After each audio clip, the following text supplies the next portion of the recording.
खास बात की तरफ। ऐसे हालात में मैं आपको इससे पहले भी कह चुका हूं कि अपनी हिफाजत खुद इख्तियारी के लिए कुछ इशारे गिनाइए। मैंने हमेशा से आपको समझाए हैं और अभी भी कोशिश करता हूं, देखते हैं आप कितने समझदार हैं। दोस्तों याद रखिए, और गर्मी का महीना भी चल रहा है, कि हर घर में ये सारी चीजें होनी चाहिए जो आपको बहुत काम आ सकती है। सबसे पहले तो हर मुसलमान के पास नारियल काटने के लिए एक छुरी होना चाहिए। ये आपको शहर में कहीं भी कोई भी हार्डवेयर या बेचने वाले के पास या अमेज़न या फ्लिपकार्ट पर आसानी से मिल जाएगी। एक कच्चा नारियल सिर्फ 10 रुपए में आता है या 20 रुपए में आता है। आप उसे छीलने और सुराख करने के लिए उसमें ज्यादा पैसे देते हैं, तो वो पैसे क्यों दे रहे हैं आप खुद तो छुरी लेकर खरीद लीजिए और अपने घर पर ही उसको इस्तेमाल कीजिए। समझ रहे ना आप? आपको एनसीसी या पुलिस आर्मी में जाने का मौका नहीं मिला।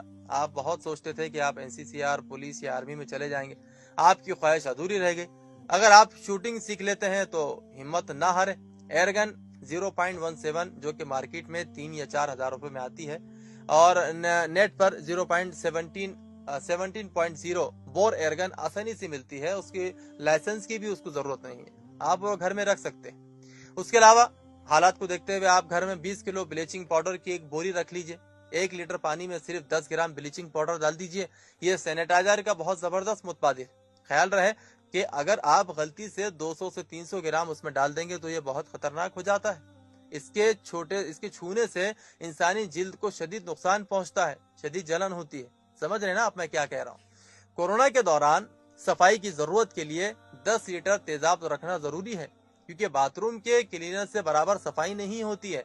हर मुसलमान के घर में 40 से 50 कोल्ड ड्रिंक्स के शीशे की बोतलें हर वक्त रहना जरूरी है, क्योंकि पता नहीं कि मेहमान कब आ जाए और हमें उनकी जियाफत करनी पड़ जाए।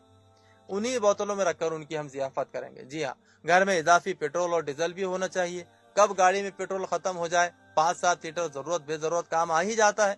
घर में केरोसिन तेल भी रख ले, गैस खत्म हो जाने पर वो भी काम आता है। और वैसे छत पर भी बहुत सारी ईंटें और शीखे डंडे वगैरह रखना चाहिए, क्योंकि एक छोटा सा कमरा बनाने में काम आ सकता है। हर घर में साल भर के लिए पिसी हुई लाल मिर्चों का जखीरा भी होना चाहिए, ताकि उसमें पता नहीं कब लॉकडाउन लग जाए, उसमें सब्जियों को झोंकने के लिए इस्तेमाल किया जा सके।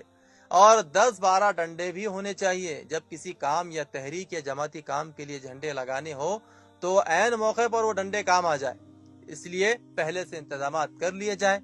आप समझ रहे हैं ना मैं क्या कह रहा हूँ? बस अल्लाह से यही दुआ है कि अल्लाह ताला तमाम आलम इस्लाम की, तमाम मुसलमानों की और खास तौर से भारत के मुसलमानों की हर जानिब से हिफाजत फरमाए।